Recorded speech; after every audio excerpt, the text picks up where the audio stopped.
Ya casi finales del milenio pasado, prácticamente inicios del 2016, y bueno, primero empezó como la revista, San Luis Cenizas, después se convirtió en editorial. Y pues para nosotros es un placer que venga a compartir nuevamente su trabajo, porque pues siempre ha sido también una pieza fundamental de la escena gótica, de la escena underground y por supuesto, ¿no?, de lo que en este caso representa el under, y pues estamos muy contentos de que él esté aquí y también de que todos ustedes nos acompañen.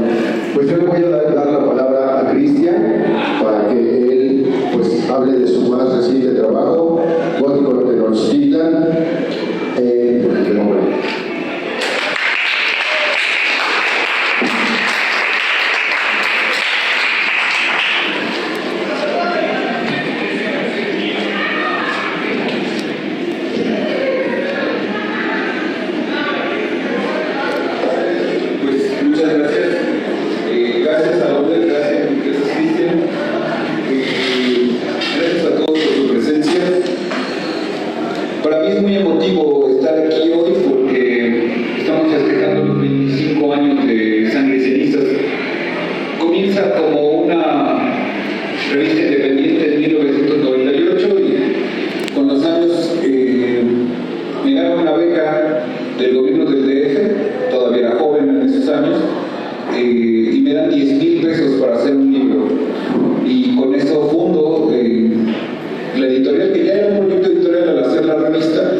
Son muchísimas las vivencias y muchísimas las personas que colaboraron con Sangre y Cenizas, ya sea que escribieran o que nos ayudaran a distribuir, a cargar, etc.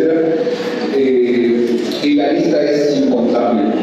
Si ustedes revisan algunos de los libros o algunos de los programas donde me han entrevistado, espero poder compartir de nuevo tanto en mi perfil público, que es en Sangre y Cenizas Chavero, como en la página de la editorial Sangre y Cenizas, pues podrán verlos de nuevo o verlos por primera vez si no los han visto. El libro que quiero presentar hoy y que da motivo es Gótico de Tenochtitlan. Originalmente la tesis no se titula así, tiene otro título, pero a mí me parecía importante para podérselo ofrecer a la escena, porque trata específicamente sobre la escena de la Ciudad de México, que tuviera una palabra que lo identificara. Si ustedes revisan documentales o artículos, generalmente cuando se investiga al respecto del gótico en el mundo, principalmente se ve el mundo que llamamos anglosajón, es decir, Europa occidental y Estados Unidos, y las distintas manifestaciones como una excepción que pudiera haber de lo gótico en alguna otra parte del mundo, pero no siempre se pone atención el gótico que se genera en otras partes que no es el primer mundo, ¿no? O sea,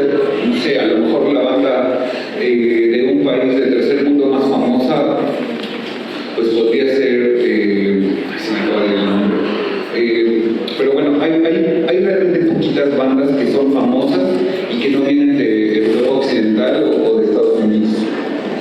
Sin embargo, las escenas sí que pueden ser fuertes.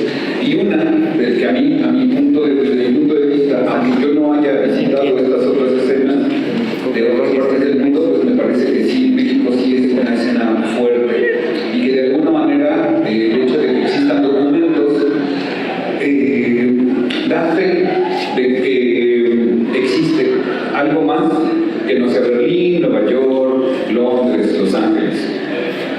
Y que además es una historia rica en muchos sentidos. Y por eso elegí la palabra de gótico Tenochtitlan, porque además se parece a la hora de pronunciarlo a México Tenochtitlan. Esa era la intención, y por eso me parecía que era un buen nombre para titular el libro, ¿no? Que no la tesis. Tiene un título mucho más extenso, porque además habla de que tiene una perspectiva hermenéutica, porque obedece a las necesidades de la tesis.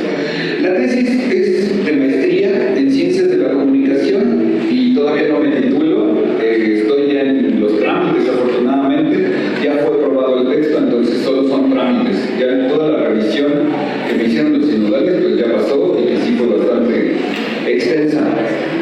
A lo mejor tuve suerte o fui afortunado, porque la mayor parte de los cambios que me pidieron en la tesis no fueron de fondo, es decir, no me discutieron la propuesta, que yo lo tenía, porque aunque me gustó mucho la perspectiva hermenéutica, la verdad es que yo no la dominaba cuando entré a la maestría. Yo entré presentando un proyecto con una perspectiva semiótica.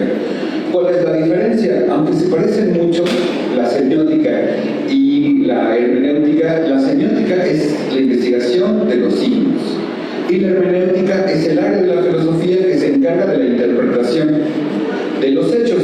Anteriormente, la hermenéutica era la interpretación de los textos antiguos o de los textos legales. O sea, ya sé que estos textos antiguos fueron legales o que fueran religiosos. Es hasta el siglo XIX que tiene un cariz más historicista, y hasta el siglo XX que tiene un cariz existencial. Es decir, que va a ser una interpretación en cada momento desde una perspectiva existencial, sí, y además histórica. ¿Esto qué significa? A mi entender, porque puede ser que Valier me diga que no es así. Significa que cada persona que está haciendo la interpretación va a tener una interpretación que obedece a su horizonte cultural. Por ejemplo, si esta investigación la hubiera hecho una persona que no tiene nada que ver con la escena gótica, una persona, por ejemplo, que fuera de otro tiempo, o que fuera de un país donde la cultura occidental no fuera dominante, como lo puede ser efectivamente en la Ciudad de México, pues tal vez tendría una interpretación diferente. O, para ponerlo en términos más llanos, si tu tía panista, conservadora, que se persina cuando te ve vestido así, hace esta investigación, pues va a hacer otra interpretación de los hechos que están consignados en el libro. El libro está dividido en varias partes. Primero comienzo por mi marco teórico, que es esto de la hermenéutica y la historia, no la historia, sino algunos elementos del rock ubicado dentro de la cultura popular. Como se entiende cultura popular en la escuela norteamericana o anglosajona, es decir, esta es la cultura de las masas. Y en cada país puede tener variaciones esta cultura popular. En Estados Unidos, Juan Gabriel no es parte de la cultura popular, más que en las comunidades latinas, pero en México sí lo es. O el rock, por ejemplo, forma parte de la cultura popular, pero en América Latina no es tan preponderante como sí lo podría ser en Estados Unidos. Otro ejemplo, en México la música country no forma parte de la cultura popular, pero en Estados Unidos sí. Y así, si uno va haciendo una revisión de tiempo y de ubicación geográfica, las interpretaciones cambian. Bien, eso sería lo hermenéutico. Y después de que hago esta breve revisión del rock y de lo que representa el rock en el siglo XX y sus diversas ramificaciones, bueno, explico que tiene muchas ramificaciones, pero no abundo en cada una de ellas. Me aboco a lo que es lo gótico.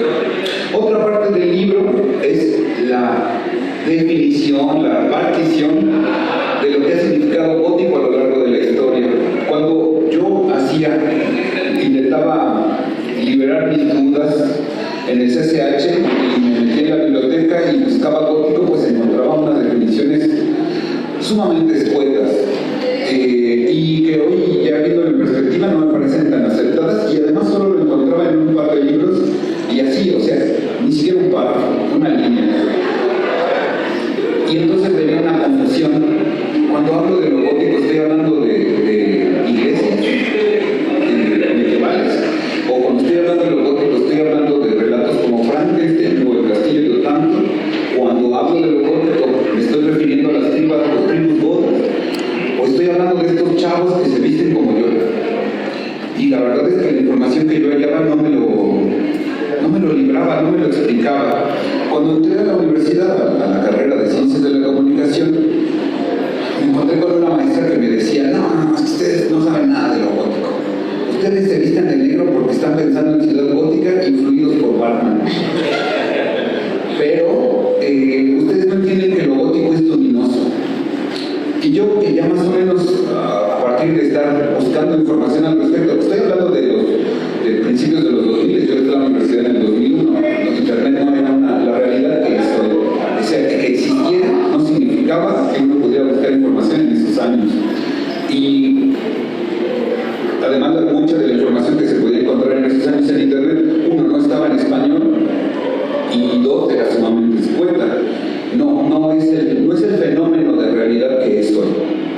Bueno, con todo y mi escaso conocimiento, pues yo le decía a esta maestra: no, está bien chata, porque usted está entendiendo el gótico como una sola cosa, y hay distintos momentos en la historia en que algo se le llama gótico, y si llega a haber una conexión entre esos fenómenos, pues es escueto. La verdad es que yo no tenía en ese momento una buena idea de cuál era la relación que podía haber entre un fenómeno y otro.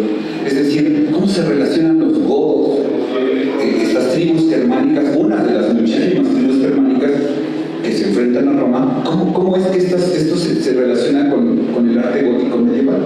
Cuando hay 800 años de diferencia. Es decir, esas tribus de personas que tenían una cultura diferente a la romana, ¿cómo llegan a estas iglesias ya en un mundo cristiano?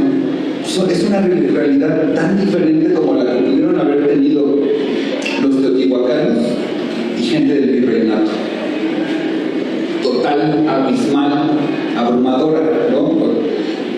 Podemos encontrar un hilo conductor. El libro y la tesis busca un hilo, si hay un hilo conductor, y la verdad es que es mínimo, porque además los godos sí se llaman a sí mismos godos, o sea, hay una intencionalidad de por qué llamarse así, los godos, que vienen de Gotland.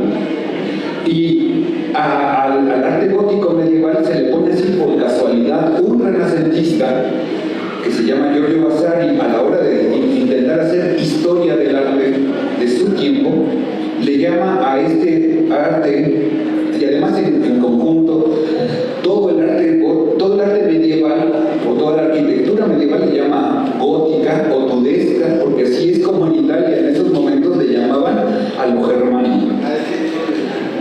Es decir, retoma una palabra que tenía mucho tiempo en Italia, que es la del godo, y que se relacionaba con lo bárbaro, con estos seres del norte, salvajes, que no están civilizados y que vinieron y que fueron los únicos que lograron quemar Roma. Aunque Roma se enfrenta a muchos imperios tan poderosos como ellos, solo los godos, una tribu, ¿no?, que no tenía toda la infraestructura, ellos sí logran esa derrota, y entonces cala hondo en Italia, y 1000 años después le siguen llamando con desprecio a alguien godo para decir que está muy salvaje. Bueno, es una casualidad, no es que los creadores de este tipo de arte medieval le quisieran llamar gótico, ¿no? Por eso es que no hay mucho hilo conductor. Es muy famoso el meme, y lo pongo en el libro. No lo pude encontrar en español a la hora de editar el libro, pero sí lo he encontrado. El meme original es en inglés y dice: "What the fuck happened?" ¿Qué chingados pasó para que estos godos que se veían de esta manera terminaran en estos chavos 2000 años después que se ven de esta otra manera. Y el libro más o menos, que quiero pensar que sí lo explica cabalmente. Se puede abundar muchísimo más. Pues bien, esto para mí era importante, y aunque yo ya lo había más o menos representado en un libro anterior que se llama ¿Quiénes son los góticos? Y que está agotado, me parece que este libro puede abundar un poco más, porque en ¿Quiénes son los góticos? Yo le pedí ayuda a muchas personas que saben mucho más que yo al respecto de estos temas, pero en el caso de la tesis pues no había manera de que alguien más viniera y lo escribiera por mí, tenía que hacerlo yo. Por tanto, tenía que ser mi investigación, es decir, es una misma pluma y una misma perspectiva, y así es como se logra. Bien, y después, en el caso del arte, del relato gótico, sí hay un ligero hilo conductor, hay más relación entre ello y el arte gótico medieval. No me voy a clavar porque podría abundar mucho en eso, y ustedes pueden leer el libro, ojalá que lo lean, si es que no lo lean. Bueno, y a estos distintos momentos, para yo diferenciarlos, les pongo un apellido. Esto es gótico de la antigüedad, esto es gótico medieval, esto es gótico victoriano, para referirnos a los relatos góticos, Frankenstein, Castillo de Otranto, Drácula, Emil, etc. Batek. Y este último, yo primero tenía en la cabeza llamarle contemporáneo, pero cualquier cosa que tú llames contemporáneo será solo contemporáneo en tu época. En unos poquitos años después ya no va a ser contemporáneo. Como el arte contemporáneo, sí, arte contemporáneo de los 60 ya no es contemporáneo, ¿no? Podría ser reciente si pensamos en la historia del arte como una historia de 5.000 años, pero contemporáneo no. Bueno, pues entonces por eso no me parecía adecuado llamarle contemporáneo. Y allí yo pensé en una palabra que me parece más acertada, y le llamo gótico subterráneo, o en inglés gótico underground, porque me parece que representa mucho mejor a qué nos estamos tratando de referir cuando hablamos de este gótico, y no los pasados. Entonces son 4 fenómenos diferentes y separados. Ese capítulo para mí era muy importante y fue bastante extenso y muy trabajoso, porque requería que pues sí me clavara mucho como era cada estilo, y además encontrar una interpretación.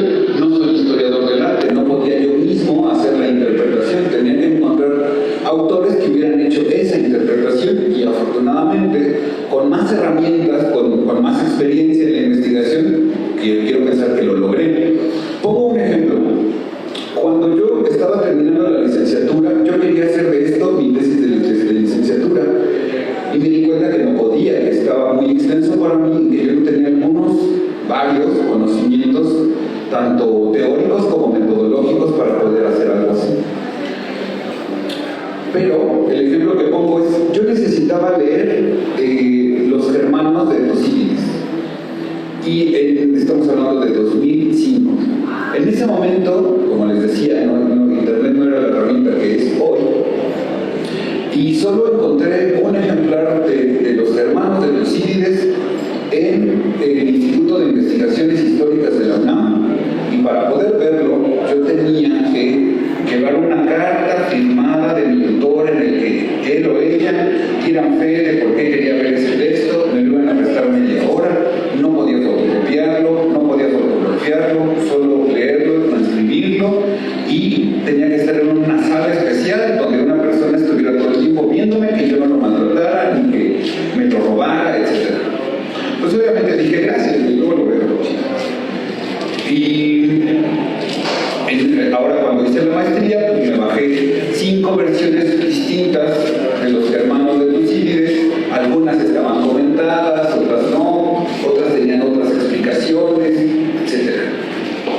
Tuve muchísimas más herramientas para poder hacer esta investigación, que no tenía cuando estaba en la licenciatura.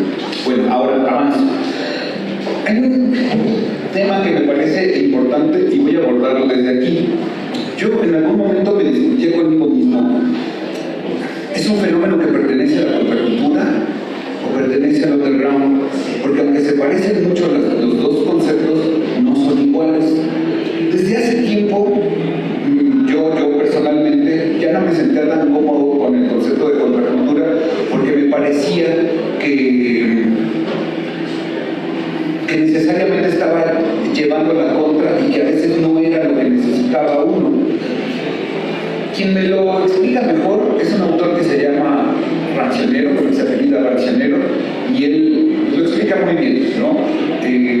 Contracultura viene de un vocablo en inglés, que más bien lo que significa es como una cultura alterna, no que necesariamente estés llevando a la contra, entonces no tenías que estar contra todo lo que implicaba el modelo cultural, sino tenías que generar una opción diferente.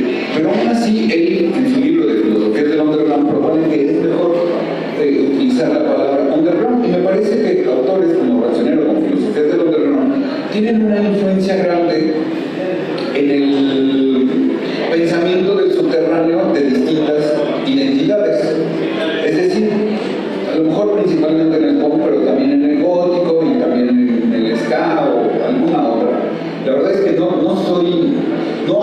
he hecho investigación de otras identidades y por tanto no lo podría decir con cabalidad. Sin embargo, pues, platicando con amigos de esas identidades, sí, para algunos sí es una realidad. También para el gótico, no para todos, no. O sea, no todo el mundo tiene esta perspectiva del underground de Racionero. Sin embargo, cuando platicas con la banda, con la escena, con algunos, pues te das cuenta que más o menos hay algunas coincidencias. Este underground generalmente es una respuesta, una contraposición o una vía alterna a la cultura dominante o la cultura hegemónica. Hegemónica como la entiende Gramsci. De nuevo, yo no soy un especialista en Gramsci, pero Gramsci propone que hay una cultura hegemónica y para poder hacer las revoluciones tienes que pasar por el aparato ideológico, que generalmente los grupos disidentes que intentan hacer revoluciones o una transformación de su sociedad no siempre habían tomado en cuenta, y él dice que sí es importante tener una respuesta, es decir, una voz, y generar este pensamiento o generar una influencia de este pensamiento en la cultura. Desde esta perspectiva, donde hay una cultura hegemónica, es donde yo creo que sí hay una cultura hegemónica o una cultura que está más presente y que generalmente es la que podría representar un tía panista conservadora que no le gusta como te dices. No tengo una partida con estas características, pero es un ejemplo, pues, ¿no? para poderme dar a entender, o intento dar a entender.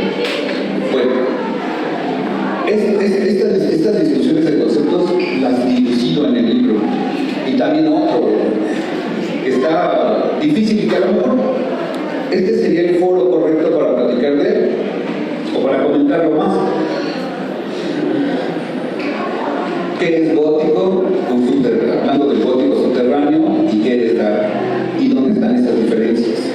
Porque echense un clavado a los grupos de gótico en español y vean las discusiones tan extensas, algunas discusiones súper interesantes, algunas de los comentarios a lo mejor menos documentados que otros, pero que yo creo que a nivel de investigación social es súper interesante y válido.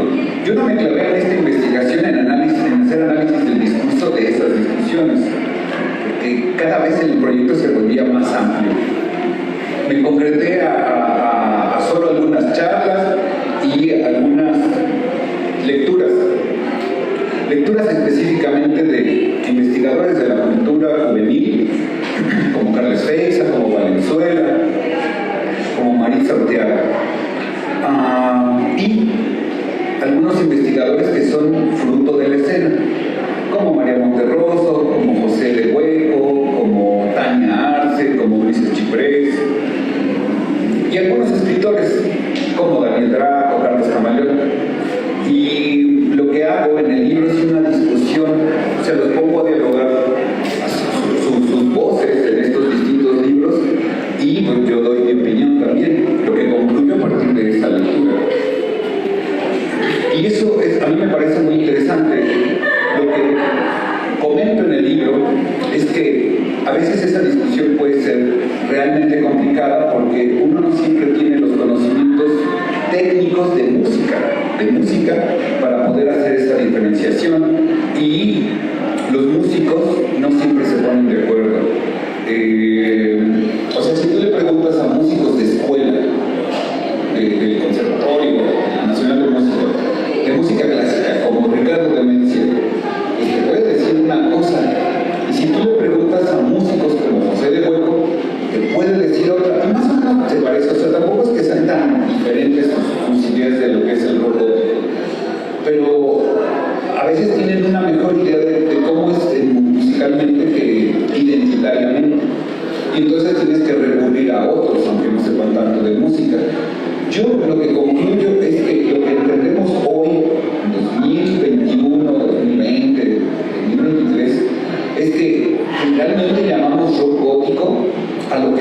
a la tercera generación del rock gótico.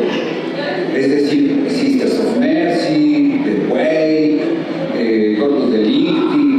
Eso es lo que solemos llamar rock gótico muy duro. Pero cuando uno revisa la segunda generación, como Alien Sexfin o Specimen, va a encontrar que hay una variedad mayor. Generalmente, estas son discusiones que yo tenía en solitario y solo con algunos amigos.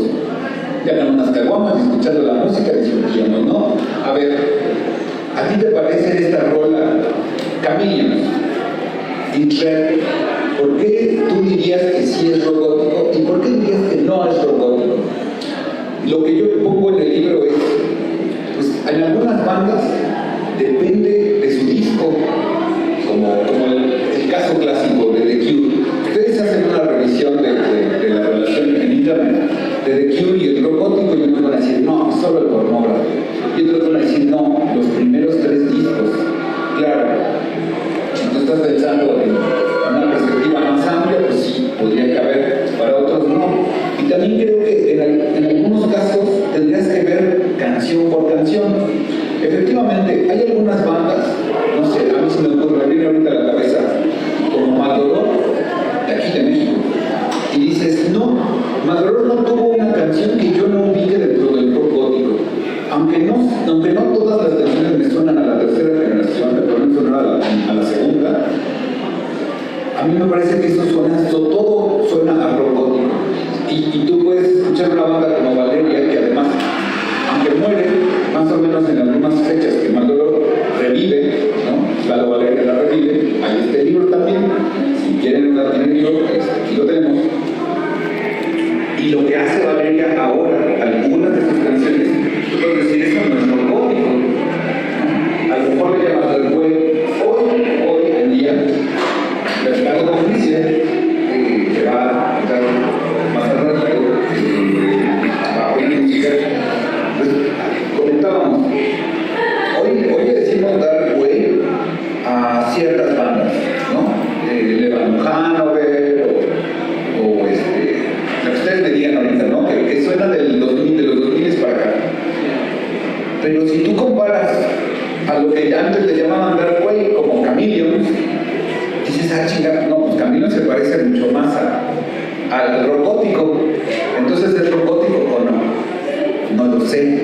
Yo no lo sé. Trato de proponer una conclusión en el libro, pero lo que sí estoy muy claro desde que comencé a escribirlo es que cada persona va a tener su propia tasación, su propia manera de identificar a las canciones, pero entre más leemos, entre más sabemos, entre más escuchamos otras opiniones, más enriquecemos mi idea de qué sí es y qué no es rock gótico. Ahora, a mí particularmente me ayudó mucho la perspectiva de un periodista que se llama César Fuentes. Él es argentino pero vive en España y tiene un libro que se llama Mundo Gótico. Cuando yo lo leí decía, bueno, está súper interesante porque hay cosas en las que no coincido con él sobre lo que es rock gótico, pero tiene una idea que me pareció muy acertada y que a mí me ayuda mucho a dilucidar esta discusión que tengo conmigo mismo, y es, hay una perspectiva amplia y hay una perspectiva cerrada de lo que es el rock gótico. La amplia es esta donde todas estas manifestaciones del mundo del rock confluyen en algo que es más o menos tétrico y más o menos lascivo y más o menos tenebroso, y a eso le podemos llamar gótico o dark. Bien, esa sería una perspectiva amplia. Por eso mucha gente ubica dentro del mundo gótico o del universo del rock gótico a Depeche Mode, a La Lacrimosa, a Evanescence, a quien ustedes me digan, los ubican ahí.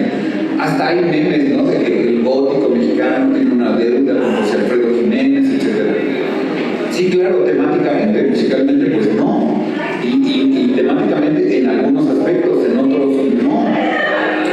¿Y cómo? Bueno, dice César Fuentes, y hay otra perspectiva que es cerrada. ¿Y cuál es la cerrada?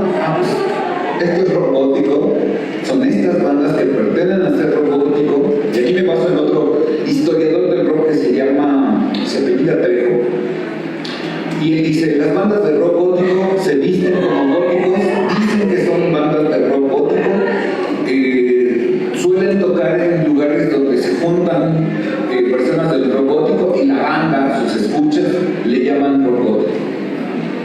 Eso me ayuda para concretar esta idea del gótico cerrado. Anteriormente incluso podía generar concepciones muy intensas de lo que sí era gótico, de que sí no era gótico, si Muspel era gótico, etc. Bueno, desde una perspectiva cerrada, pues no, Muspel no es gótico. Desde una perspectiva amplia, sí, ¿no? Prácticamente cualquier cosa podría ser gótico si tiene personas que lo reivindiquen como gótico. Ahora, hay un elemento más. O sea, la banda, los góticos, lo van entendiendo como la comunidad, puede decir: bueno, esto no es rock gótico, pero yo lo relaciono con lo gótico, me gusta, me lo apropio, como los Smiths. Por supuesto que el sonido Manchester es hiper fresa, pero a los góticos les gusta. Hay un montón de bandas del sonido Manchester. Yo no, la verdad es que conozco poco. Sé que existe, más o menos lo puedo ubicar si lo escucho, pero no domino el universo del sonido Manchester. Pero sí, todo es súper fresa. Y muchas de estas bandas, los góticos no lo ponen, no lo programan, no les llaman, no les dicen, pero los Smiths sí. Alguna vez un amigo, que también que es una persona que piensa mucho en el gótico y que sabe muchísimo, que se llama Paul Noche, me decía: pues mira, lo que pasa es que seguramente aquí en México pasó un fenómeno que sucedía también en Estados Unidos y en Europa, etc. Y es que se contaban amiguitos que no tenían una identidad definida totalmente, porque además apenas estaba formando esa identidad, y ponía cada quien las canciones que le gustaban. Entonces tú formabas tu identidad de gótico, pero te gustaban esas otras rolas que escuchabas en ese ambiente, porque no siempre eran canciones que tú pudieras escuchar en el radio. A lo mejor en Inglaterra tú puedes escuchar a Swing en el radio, o algo como parte de la programación normal, lo que sería el equivalente a aquí de Universal Stereo. No, forma parte de la cultura popular. Bueno, y entonces todo esto es común, pero aquí en México no vas a escuchar en Universal Stereo, aunque puedes escuchar muchas cosas en Universal Stereo que hace 10, 15 años no tocaban, hoy sí, pero no vas a escuchar a Bauhaus, ni vas a escuchar a Siouxsie, ni vas a... ¿Sí? Ok. Ya empieza a formar parte de la cultura popular 40 años después. Bien, ok. Lo anotaré. Pero no es algo común, no es algo frecuente, ¿no? A lo mejor si vas a las tortillas y encuentras a alguien con una playera de Lacrimosa, a lo mejor conoces sus canciones, a lo mejor no. Se puso la playera de su hermana o de su hermano y salió a las tortillas. De alguna manera hay muchas manifestaciones que representan algo gótico y se forman y se integra a la cultura popular, aunque la gente no sepa mucho al respecto. Como un ejemplo, estamos hablando del 84, 86, y salen Beatles, donde sale Lidia, que evidentemente es un personaje gótico, es una chica gótica, y el chico manos de tijera, Edward, es un gótico. Es una representación fársica que, como toda la obra de Tim Burton, donde representa en una historia, no se ante el problema, no dice: oigan, estos son góticos, se los discriminan, etcétera, etcétera. No, sencillamente lo representa y mucha gente le gusta esa manera de ser, la adopta y ya después se entera. Lo que propongo en el libro es que esto es... Hay algunas personas que se comprometen con una identidad y se clavan, y a estos yo les llamo militantes. Y a los otros, los que les gusta un poco, pero no se clavan, no se comprometen, no forman eso, no hacen de eso algo muy importante en su vida, se vistan mucho o no, pero si se clavan, serían militantes, y si no se clavan, entonces solo serían simpatizantes.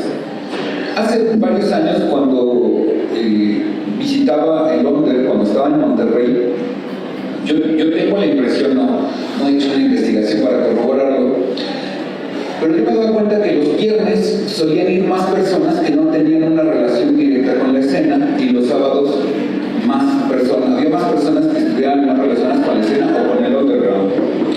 Y me he dado cuenta que algunos de estas personas, jóvenes y ya rompones, eran más hostiles, ¿no? O sea, a veces con frecuencia me pegaban con el hombro y yo pensaba, digo, algo leve, pero suficiente para notar. Y yo decía, no tengas miedo, güey, o sea, no te va a hacer nada. No necesitas hacerte el rudo ahorita conmigo para que yo no te haga nada. Bueno, y a estas personas les llamaba turistas. Iban de turistas, a hacer turismo cultural a un lugar donde no pertenecían y se sentían que tenían que ponerse en guardia, ¿no? Bueno, estos son distintos a los simpatizantes, solo están viendo, ¿no? A los simpatizantes sí les gusta, así como a algunos góticos, por ejemplo, les podría gustar el punk, ¿no? Y a veces llegan a ir a tocar de punk y en su casa a veces oyen punk, y a veces tienen amigos punks con los que hacen cosas de punks. Pero su vida no está marcada por el punk, sino por el gótico, o por el ska, o por lo que sea, ¿no? Vitalicio, no sé. Es difícil esta mezcla, pero es posible, ¿no? Culturalmente todas estas mezclas son posibles. Y lo que digo es que hay góticos que les gusta el gótico y les gustan muchas otras cosas y tienen conciencia de que esas otras cosas que les gustan no es lo gótico. Hay otras personas que dicen todo es gótico, ¿no? Todo lo que yo le veo cara de gótico lo adopto como gótico.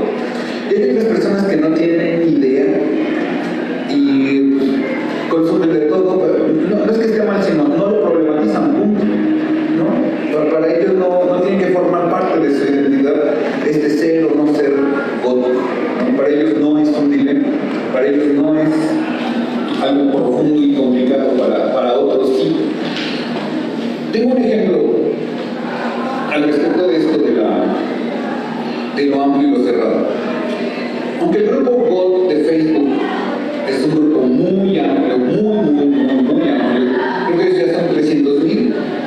Bien, anteriormente la mayoría de la gente que estaba ahí era gótica. Hoy, cuando tú ves un post y sobre todo te das cuenta cuando buscas los Menrisa, te das cuenta que la mayoría de los Menrisa es de gente de colores, lo cual me hace pensar que tal vez, porque no lo sé, no los conozco, no les he preguntado, no sé si hacen cosas de góticos, piensan como góticos, les gusta el gótico, van a lugares de góticos, siguen los góticos, pero me hace pensar que tal vez no lo sean, que son turistas, ¿no? Y que por tanto tienen una actitud hostil, porque ellos piensan que están en un terreno hostil. Bueno, pero anteriormente, antes de que llegaran muchas de estas personas, ¿no? Los guerreros del Menrisa, había una postura en el grupo GOT muy cerrada, ¿no? Muy purista. Y el reverendo, uno de los miembros del grupo GOT, un día se enojó, discutió con los moderadores y dijo: voy a hacer mi propio grupo, y fundó Gotolicismo. Y aunque obviamente le pone Gotolicismo como una broma, y él dice: yo tengo una perspectiva abierta. Y así hay muchos grupos, se puede notar la diferencia de cómo para unos se tiene una perspectiva abierta y para otros cerrada. En la investigación lo que yo digo es, en la realidad todo está mezclado, y nosotros, a la hora de intentar hacer ciencias sociales, tenemos que definir y acotar. Yo tengo una perspectiva cerrada, lo debo advertir por metodología, que la perspectiva desde la que yo veo el gótico es cerrada. Y no quiere decir que esté peleado con lo amplio, ¿no? Entiendo perfectamente por qué sucede. Bueno, en la realidad todo está mezclado, y tú lo acotas para poderlo investigar, porque si no terminas haciendo investigación de lo que sea, todo entraría. Y este libro sería del triple de largo, ¿no? De extenso. Pero no quiere decir que crea que los que tienen una perspectiva cerrada, digo, abierta, amplia, estén equivocados. No, para nada. Pues cada quien que tenga la que quiera y que crea lo que quiera, y entre los mismos que tienen una perspectiva cerrada no lo ven igual. No todo lo que cree uno que es gótico para otros sí lo es, y así, ¿no? O sea, hay bandas que pueden generar discusión. La primera generación mucha gente no es robótico, es dark wave, ¿no? O sea, piensan, Bauhaus toca dark wave. Alguna vez, platicando con amigos, con una perspectiva cerrada, yo decía, bueno, para mí Bauhaus toca robótico, aunque no sea una de la tercera generación, pero pues esa es mi perspectiva ya muy íntima, personal, cada quien que tenga la que quiera, ¿no? Si le suena Suicide the Banshees a robótico, a mí Mercer pensaba que era robótico Suicide the Banshees, ¿no? Para quien no lo conozca, Mercer es uno de los grandes periodistas que intenta hacer explicación sociológica, bueno, hace explicación sociológica del robótico en Inglaterra principalmente, y que es el que hace la selección de los icónicos discos goth rock. Bien. Ahora, esto me pareció muy importante comentar aquí. Después, hay una parte donde se hace la encuesta, hago la investigación para la que me ayudé de grupos de Facebook, porque estábamos en la pandemia, no podía hacer encuesta presencial. No podía venir a Londres, no podía ir al centro de salud, o al Pizarro, etc. O a eventos culturales, donde suelo ubicar a la escena. Esto es lo que, utilizando una categoría de la hermenéutica antropológica que es un paisaje. Este sería un paisaje. Este es un paisaje donde uno puede encontrar góticos. Y toda esta representación tiene un significado, una interpretación para los que lo habitan, para los que lo viven, que para algunos parecería lo más ético, sobre todo si es gente que viene de fuera, y para los que lo habitan resulta acogedor, emocionante, divertido, chido, no sé, distintas perspectivas. Bueno, no podía hacer la encuesta, entonces la hice por internet, y lo que hice fue pedirle a los administradores de los grupos de Facebook que me ayudaran, primero para que no se sesgara, porque la petición de la encuesta la hiciera yo, sino personas con más presencia dentro de ese grupo en particular. Y entonces le pedí a Lord Ferrer en el grupo de Goth, a Christian High, al Reverendo en el grupo de Gotonicismo, y así en varios grupos, a que me ayudaran. A Uruxis, el de Lord Fest, un festival más electrónico, pero que siempre se llena de góticos. Le pedí que me ayudara, y sí, con todo esto fui haciendo las encuestas, y tuve un resultado, una muestra representativa, y obtuve datos muy interesantes, muy interesantes.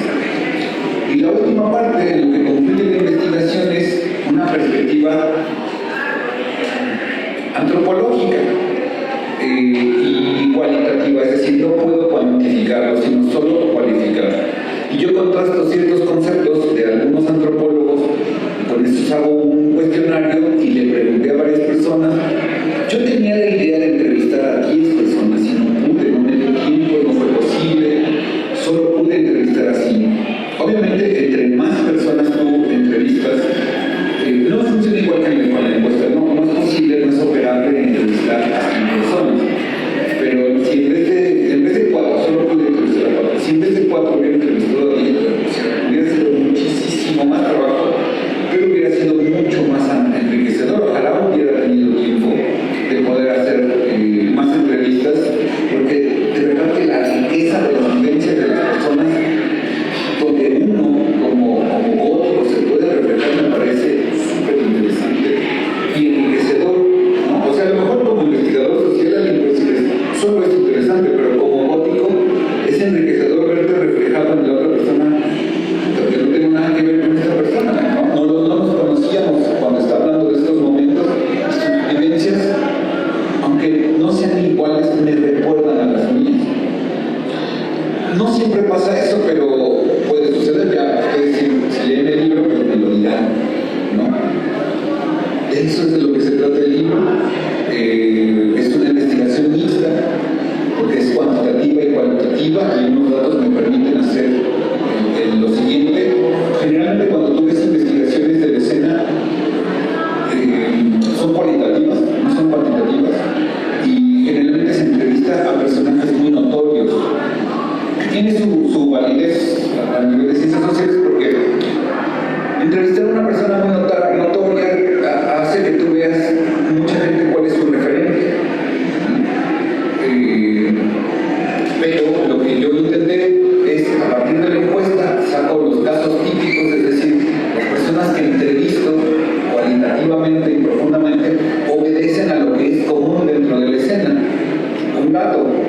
la mayor parte de la escena son mujeres, poco más que los hombres, es una proporción como 55-45, pero sí son más mujeres, aunque todavía, como en muchas áreas del rock, hay más protagonismo masculino que femenino. Sin embargo, hoy en día es menos que cuando yo cuando comencé la editorial junto con otros amigos, donde tú veías una tocada y no había ni una mujer, y podías ir a 6 tocadas seguidas y no había ninguna mujer participando en un grupo. A lo mejor sí, pero podía suceder, o sea, que fueras a 6 tocadas seguidas. Yo iba, me invitaban a vender en el Circo Volador y luego me daban, y luego en el Teatro de la Ciudad, estoy hablando del 2000, y decías, van muchas bandas y ni una mujer, y poco a poco, cada vez, sobre todo a partir de gracias. Diría que del 2000 para acá cada vez empieza a haber más mujeres. Anteriormente, pues realmente son muy poquitas. Sobre todo si uno piensa en una perspectiva cerrada. Si uno piensa en una perspectiva amplia, pero sigue siendo una excepción, una cuestión excepcional.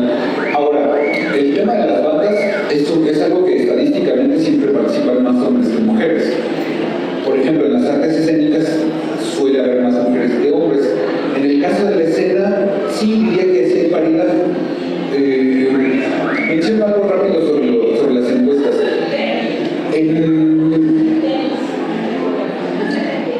En el libro contrasto constantemente lo que obtengo en los góticos y en el resto del país, o si tengo el dato, si puedo acceder a él, en la Ciudad de México. El dato por sí mismo nos dice algunas cosas, pero cuando lo contrastas es mucho mayor. Así, un dato rápido. 8 de cada 10 góticos llegan a la universidad. En México, en la población en general, 2 de cada 10 mexicanos llegan a la universidad. Es una diferencia enorme. Los góticos de la Ciudad de México, porque no he metido a los demás. Y cuando digo Ciudad de México hablo de las 16 alcaldías y algunos municipios del Estado de México. Le llaman Ciudad de México porque Mancera quiso, pero este es el Distrito Federal y los otros eran municipios del Estado de México, y todos juntos forman la ciudad, aunque tienen distintas administraciones, la misma ciudad, ¿no? Los fenómenos de Catepec son los mismos fenómenos del Estado Madero, los fenómenos sociales de Nesa son los mismos fenómenos que los de Iztapalapa, y así, ¿no? Los de Escapotzalco con los de Tlalnepantla, porque es la misma ciudad, ¿no? Lo único que cambia es la administración, ¿no? Allá es un presidente o presidenta municipal, y aquí tenemos un alcalde o alcaldesa. Bueno, no me clavo tampoco en esto, pero resulta interesante ver el contraste. Cada contraste nos dice mucho más de las características de los góticos y por qué entonces somos como somos, ¿no?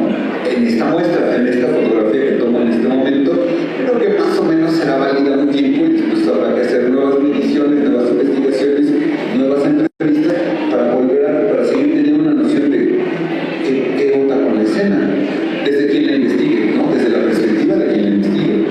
No todos obtendrán los mismos datos, ni todos tendrán la misma metodología. Y ya, ¿alguien quisiera hacer alguna pregunta? ¿Alguien quisiera mencionar algo? Encantado, por favor. Gracias. Un momento, libro.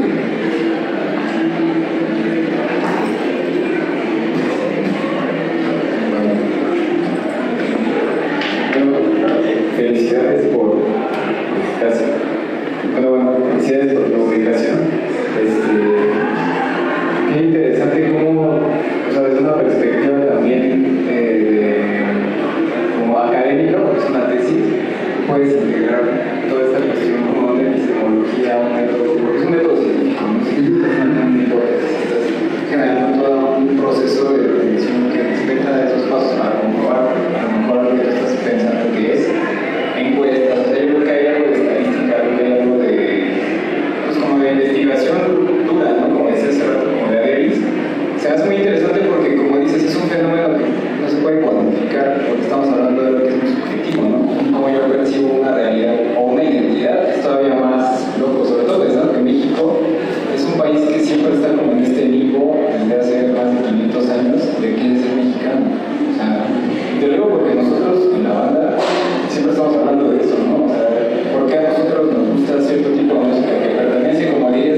en este momento lo que tengo un atisbo de respuesta en este libro, que es esto es lo que parece ser a partir de estas encuestas, a partir de estas entrevistas, ¿no? Esto es lo que encuentro.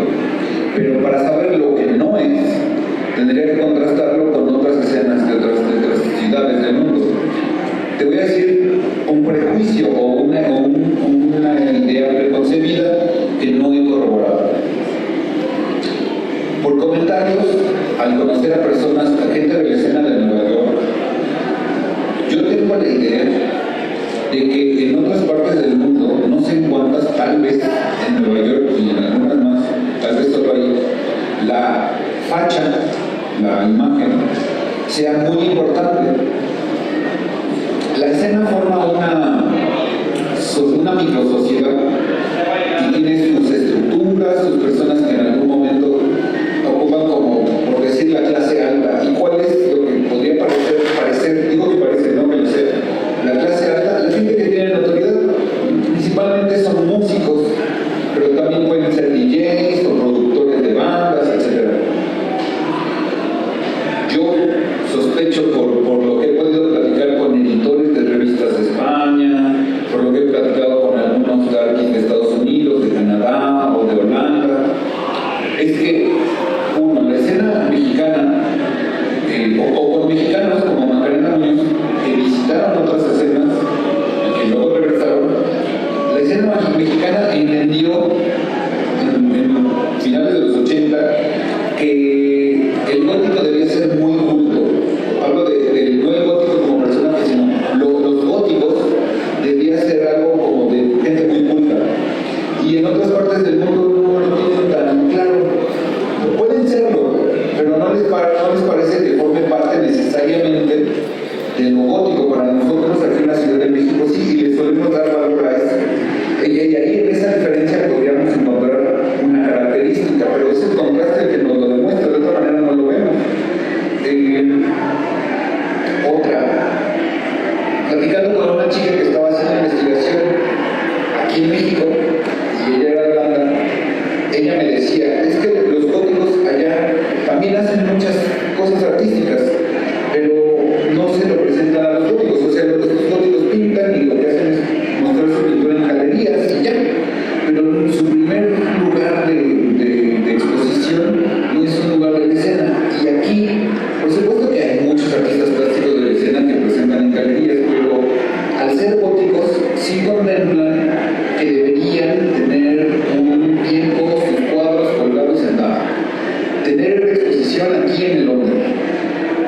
Si tú ves las compañías escénicas, muchas de las compañías escénicas de la escena no se presentan en teatro, se presentan en la calle o en foros de la escena. Y esas son características que son muy, yo no sé si sean muy mexicanas o sean muy chilangas, pero sospecho que sí. Ahí, insisto, podría ser sospecho. Mi juicio previo es que así es, tendríamos que hacer una investigación para afirmarlo, refutarlo, pero también para describir el cómo y ver la magnitud, ¿no? Mucho, poco, pequeño. Gracias. Otra participación.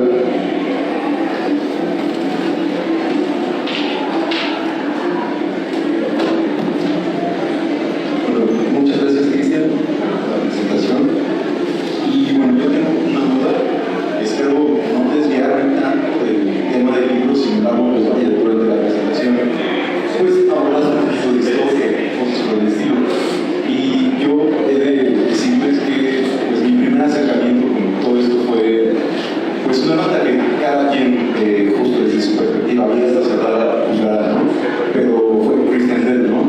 Y la verdad es que hay una frase justo de su ex vocalista Ross Williams que cuando la vi por primera vez, pues bueno, hasta la fecha sigo sin entender y justo quisiera saber tu opinión, además de que, bueno, no sé si sea una de estas frases pues que están planteadas de cierta forma que quedan un tanto ambiguas. Sin embargo, bueno, la leo en español, que es una versión así, pues súper neutra.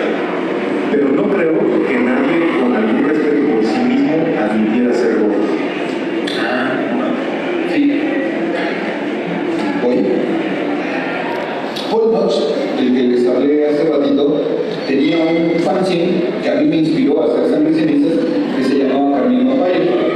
Y en el número 5, si mal no recuerdo, hace un artículo donde pone frases no solo de Christian de Tlamoxalmo, de Civilización, como 20 o 30 bandas que nosotros ubicamos como de la escena y que tienen ese tipo de declaraciones. Y un amigo que tenía a su vez amigos que habían ido a Inglaterra a conocer la escena allá, lo que me explicaba era esto. Uno, en Inglaterra el gótico, o en Estados Unidos, el gótico efectivamente es algo de gente blanca, pero es de gente blanca de clase baja. En Estados Unidos decían, los góticos suelen ser white trash. Basura blanca es como gente, sí, blanca, pero que pertenece a las clases bajas. Y en Inglaterra, pues más o menos así, esto es lo que me contaban. Y entonces, en Inglaterra el gótico es como el grupo urbano aquí. Lo ven como pues algo de baja categoría y además en los 80 estas bandas que no pretendían hacer gótico sino que son adoptadas por un grupo de gente que se empieza a vestir como ellos pero que le da una interpretación que ellos no tenían del todo contemplada como Siouxsie o como Christian, bueno, como Ross, se intentan alejar,